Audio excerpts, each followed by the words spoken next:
Hello everyone. How are you all? I hope you all good and welcome to Current Affairs Influx. Let's begin today's daily current affairs. December 11th we observe International Mountain Day, and theme for the International Mountain Day is sustainable mountain tourism. And this day is celebrated every year on 11th of December to celebrate and to create awareness about the importance of mountains of life and to highlight the opportunities in the mountain development, where this day was established by the United Nations General Assembly in the year 2003. Next one. December 11th, we also observe UNICEF Day, that is United Nations Children's Fund Day. And theme for this day is to help children recover from interpretations and learning losses experienced through pandemic in the last 2 years. And this day is celebrated to raise awareness about saving children's lives by defending and helping them to fulfill their wishes, where this day also provides assistance for the health, nutrition, education, and the welfare of children during the World War II. And the main aim of this day is to eliminate hunger and the violation of children's right and discrimination against race in the children. Next one.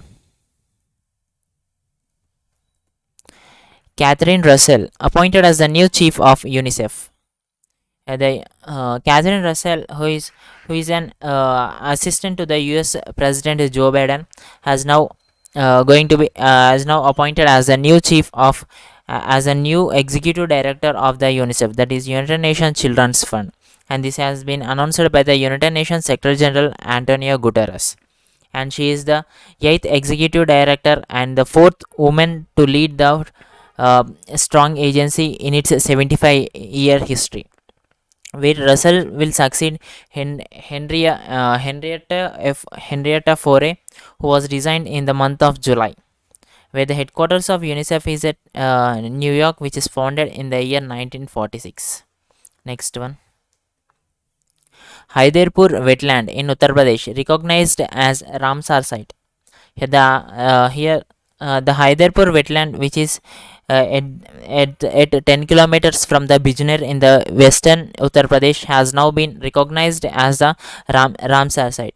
By this, the Uttar Pradesh will now have the 9 Ramsar sites, and a total of 47 Ramsar sites will be designated in our country. Next one. Bhasha Sangam mobile app launched with 100 sentences in 22 languages. The Bhasha Sangam, which is a mobile app which is developed for both Android and the iOS platform, and it is developed to give user familiarity with common expressions of daily conversation in scheduled Indian languages. And this app has 100 plus sentences with the 22 Indian languages. And this app aims to foster the spirit of Ek Bharat Shrestha Bharat initiative. Next one. Here, if we see about this app aims to Ek Bharat Shrestha Bharat by enabling people across India to learn the different languages of different states of India and come closer to their culture. Next one. India ADB signed $150 million loan agreement to provide affordable housing for urban poor in Tamil Nadu. Here, there's India and Asian Development Bank has signed an agreement of $150 million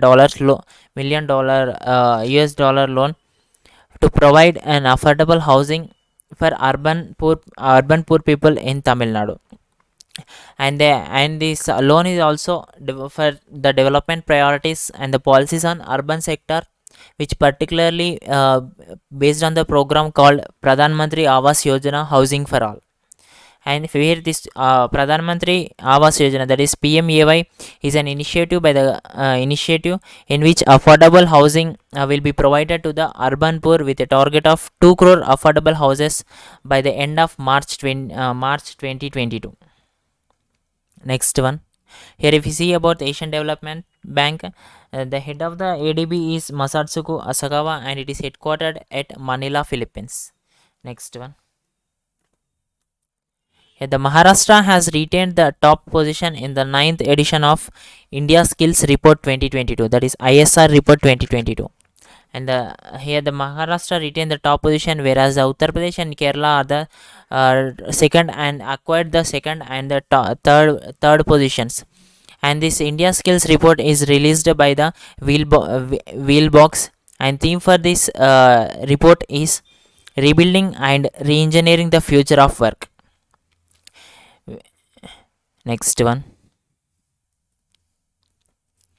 The finance minister Nirmala Sitharaman has ranked first position in Fortune list of India's most powerful women in India in 2021.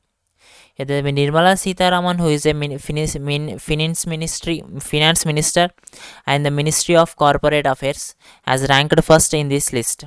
If we see about the second and third position, Reliance Foundation chairperson Nita Ambani acquired the second position, whereas the chief scientist of WHO Soumya Swaminathan has acquired a third position in our country. Next one.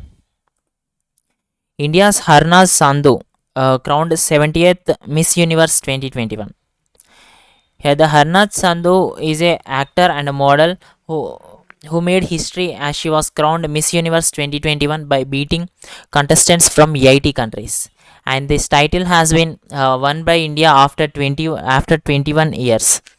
Whereas if we see, only two persons have won this title as a Miss Universe title. The one is actor Sushmita Sen in the year 1994, and the second person is Lara Dutta in the year 2000. Whereas this is the 78th edition of the event, which is held in Iliath, Israel. Next one.